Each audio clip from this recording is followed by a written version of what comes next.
Hi mga guys! Woo! Panibagong araw, panibagong vlog na naman tayo. Nandito nga pala kami ngayon sa SeaWorld. Wow naman! Kaya tara, samahan nyo kami at libutin natin to. Let's go! Woo! Nandito na nga pala kami sa loob at nakapila na kami. Sa mga oras na nga yan guys ay kami paakit na at pasakay na kami ng escalator.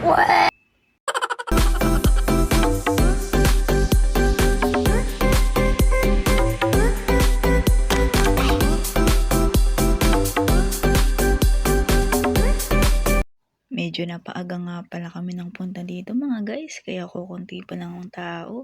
Ginagawa mo! Pero mamaya panigurado ay marami ng tao dito.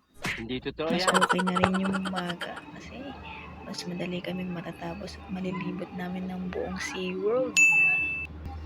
Grabe mga guys, kung pagpasok pa lang namin ay namangha na kami dito sa taas. Napakaganda ng design dito mga guys.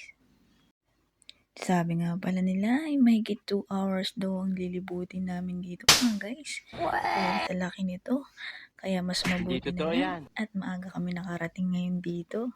Yes! Unang entry nga pala namin mga guys ay papasok na kami sa mga jellyfish. Woo!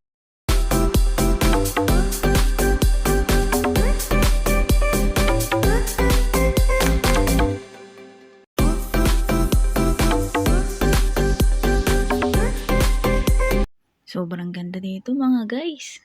Grabe kung titingnan mo yung mga jellyfish ay parang totoong totoo.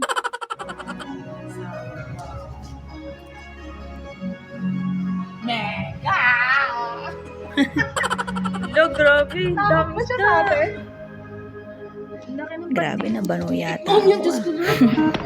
Ayun yata yung isa na may aquarium.